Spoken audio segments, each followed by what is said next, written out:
This is It's Not In Your Head podcast with Dan and Jez. Dan is a doctor and Justine a pain coach. We've come together to find ways to manage complex chronic pain better for both patients and providers. Welcome to another episode of It's Not In Your Head with Justine Feidelson and Dr. Dan Bates. Hey, Dan. Morning, Jaz. How are you? Or afternoon, good. wherever you are, I where know. everybody is. Dan is in the future. Yeah, Right. It's morning for me. Dan's in the future. All right. Well, last time we went through pain as a sound system as far as better ways to talk about and explain pain. Today, we want to take you through a different analogy in case that last one didn't quite work for you and you want an alternative called the pain pie. This has been in the works since when, Dan? Did you say you started working on this? 2015? I don't know. I think when did this, I don't know, 2000 and, I don't know, was teens sometime. Teens. Must have been, 13, 14, 12, something like that. I don't know. Not the first draft. Time ago. This is not this is not the first rollout of the pain pie.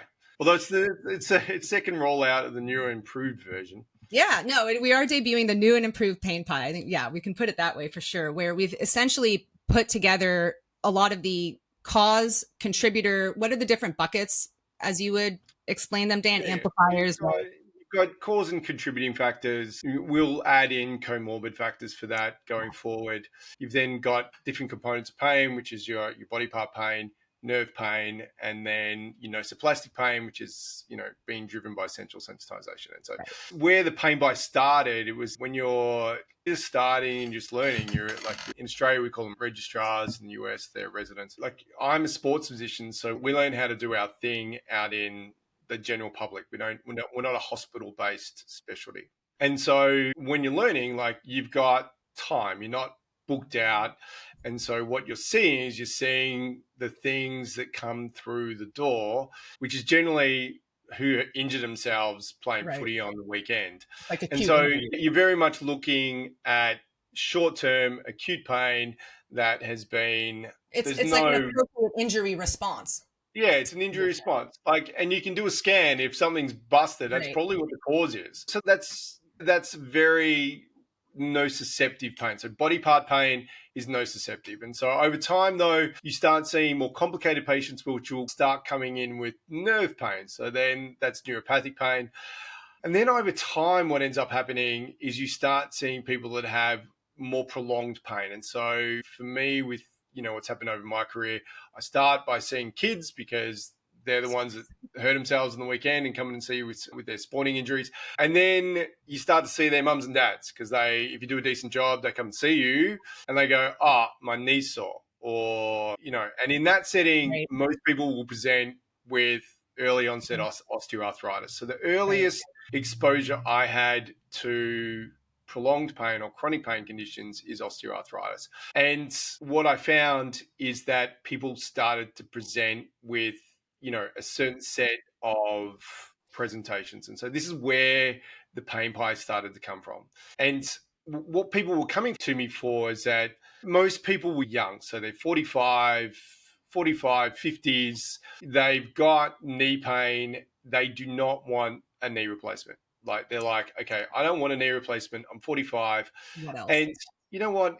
Knee replacements under the age of 65 will last on average about 9 years. It's probably a little bit more now, but it's still short. Over the age of 65, they'll probably see you out because you have a decrease in your loading through them. But if you have an early knee replacement, well, you're looking at 2 knee replacements over your lifetime. And the first operation's a big operation. The second operation's a massive operation. And so people don't logically want to go through that. And so people will come back to me and they go, what have you got? What have you got? What else can you do? And so that drove me to look through the literature and come up with an algorithm to manage osteoarthritis, which I still run. I still run pretty much exactly the same algorithm that's now 10 years old. But what comes out of that is that when you start looking at something like osteoarthritis, 32% of patients with knee osteoarthritis have pain that comes from outside of the joint. So yes, they've got osteoarthritis inside the joint, but they may have another driver outside the joint. And so if you can actually identify the fact that they have multiple drivers, pain impingement, they've got infrapatellar branch, the saphenous nerve entrapment or injury. They've got ITB friction syndrome. If you can find these things and you can treat them, what you can actually do a lot of the time is you can decrease their pain enough that they can cope with their osteoarthritis better. We may not have any great treatments for osteoarthritis at the moment, but if you can take out these other components of pain, then you can do that. And so for me, starting to look for all these things became what made me effective with being able to treat knee osteoarthritis. And then as you get a little bit older as a clinician, you then start seeing other stuff. And so the next stuff I started seeing was then more back pain. And so over time, I thought, can I apply my pain pie to my back pain patients? And I did. And I went, oh my God, it works. Okay. So I then started applying the same sort of thought process. And all this really is a thinking tool, and added this thinking tool into how I approached my back and neck pain patients. More recently, what I've been looking after is looking after patients with hypermobile Ehlers-Danlos syndrome. So there'll be undoubtedly people listening to this that have got it and know exactly what it is. For those people who don't know what it is, if you actually go to Instagram and find anybody who can like twist themselves inside out, anyone mobility stuff. Yeah. They have a hypermobility disorder. So it's a connective tissue disorder. But what it does is, although it's good for Instagram, it creates a whole stack of other issues. So people get lots of dislocations. They go on to get not just hypermobility within their joints, but they get stretchy blood vessels, they get stretchy gastrointestinal tracts, they get stretchy dura, so they get a whole stack of other symptoms, which drives a large amount of central sensitization. And so for me, where I'd previously recognized a lot of central sensitization in my osteoarthritis patients and in my back pain patients, that central sensitization, to be honest, wasn't severe. And so my strategies I could use to approach that were simple and relatively effective. And so when I started treating patients with Ehlers-Danlos syndrome or hypermobile EDS, whatever else you want to call it, hypermobile. So many different names for it. Like, it didn't cut the mustard, and so I needed to come up with another means of which we could like break these patients down into different components and then come up with a way to treat them. So this is the pain pie. So the pain pie is made up into three main components. So pain that comes from body parts, pain that comes from nerves, and pain that is amplified by the spinal cord and brain, and that is called central sensitization. And so you can see all the pieces of the sound system, Dan, in here, right? Like emotional, context, etc. So pain that comes from body parts feels like an ache, it's sharp, it's dull, it's pressure, tends to be focal, tends to be intermittent, tends to be proportional. It has specific things that make it better and specific things that make it worse. It has specific features. So if there's inflammation involved, it's worse in the morning. It improves you warm up, worse as you cool down. Associated with stiffness, goes away a little bit with anti-inflammatories. If there's muscle involved, you get muscle tightness and trigger points. If you've got bone involved, it wakes you in the middle of the night, gives you pain on impact. If you've got something that's busted, you get painful clicking, clunking, instability, tends to go away when you deload it. Once you get back up onto it, it hurts again. And if you've got blood vessels involved, you get pain on exercise. It goes away quickly with rest. Nerve pain. So nerve pain is called neuropathic pain. Nerve pain gives you burning, pins and needles, numbness, itching, crawling, painful cold, painful squeezing, like constriction, like a tight band around an ankle or a wrist or a knee. And it just gives you a bunch of other weird symptoms. It distributes into the nerve that is affected. So it's in a peripheral nerve, it'll be quite focal. If it's in a nerve root, it'll cover an entire dermatome. So when trying to work out things like that, like an L5 dermatome will go to your big toe, S1 will go to your little toe, and you can pick up little ideas along those lines. The other thing with neuropathic pain is it waxes and wanes. So it tends to be more consistent, but it will get worse and it will get better. It'll also become quite random. You can get these intermittent spikes that will then drive the pain. When you have central sensitization taking place, that causes what's known as nociplastic pain. So nociplastic pain can either feel like body part pain or nerve pain. It goes from being focal to its spreads. It goes from being intermittent to constant. It goes from being proportional to disproportional. So instead of little injury, little pain, you get little injury, big pain. And instead of specific things make it better and worse, everything just makes it worse. It then goes on to have other associated features. So that is sensory hypersensitivity, which is sensitivity not just to pain, but to light, sound, touch, taste, possibly food, and probably balance. You go on to develop sleep disturbance. So you have trouble getting to sleep, trouble staying asleep, have unrestful sleep. You get fatigue, which is both, the sense of having a lack of energy, being cognitive fatigue, and also physical fatigue. People develop brain fog, so they have difficulty with memory, they have difficulty with thinking, they have difficulty with concentration.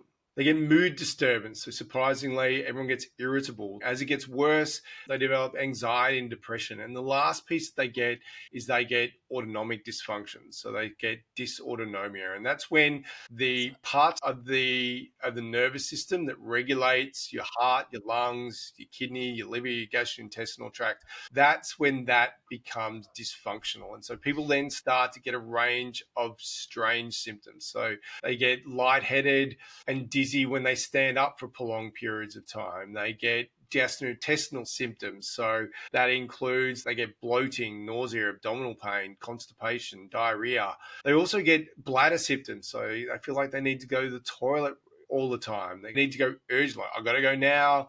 I've got to go frequently. And they don't feel like they actually ever empty their bladder completely.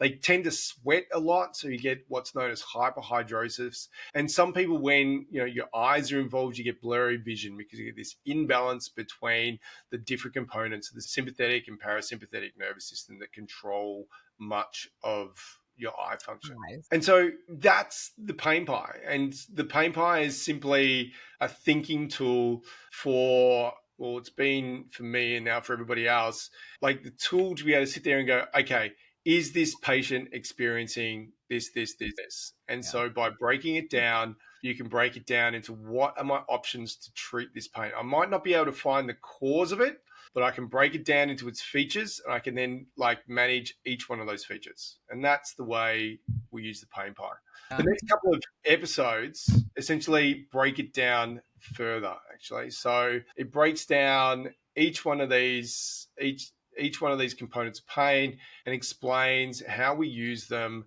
to look after people's pain. Yeah.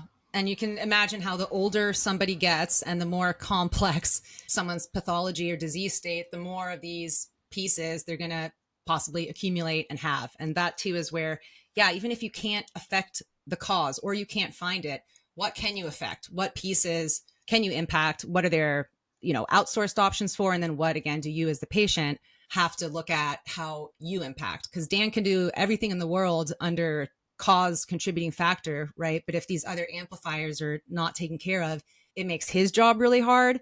And then on the other hand, if the physician doesn't have good diagnostic or thinking tools to kind of work through this and help the patient, it makes the patient's job really hard to manage the symptoms that are otherwise adding so much to that output. So it's really helpful. And when I can't find it, that's why I need Jazz. We complement each other. If Dan can't fix it, I can fix it. If I can't fix it, Dan can fix it. That's kind of how together, fix it's a little. We have a crack at fixing it. I would love to say I could fix everything. We're gonna have a good crack at it. So. Dan's optimistic. He's always like, fix that. We'll cure it. I'm like, it's hard to get all of these pieces, right? If you think about it, to zero, that would be something's cured, gone. But if you can find the cause and then address these other pieces, you can keep whittling down and down and down. And some of these pieces are bigger, right? Some of these are going to be responsible for like 30% of your pain. Other ones are 10, other ones are 3. But if you can accumulate a lot of 3%ers, like we'll talk about in other episodes too, that adds up to 15%. So being able to look at your different pieces gives you power, because now you as the patient also better understand what's happening to me. Why am I feeling these different things? And why are the symptoms maybe so extreme compared to what I should feel? But that depends on your individual factors, right, that you accumulate over a lifetime. So this really helps to break that apart and make it simpler, because otherwise it's pretty confusing. It is. All right. That's my 2 cents. All right. Anything else to add pain pie wise? Now we can get into the pain puzzle. And like Dan said, break all of these individual pieces out And we look forward to doing that. Thanks All a right. lot, guys. Thanks. See you later. Thanks for listening. Clearly, this is a podcast. It's for informational purposes. It's not a consult, medical advice, or the practice of medicine, and it doesn't form a therapeutic relationship. If you feel the information might be useful for your situation, before applying it to yourself or others, you should speak with your doctor or your treating clinician. Do not delay in seeking a diagnosis or treatment, and applying the information is at the listener's own risk.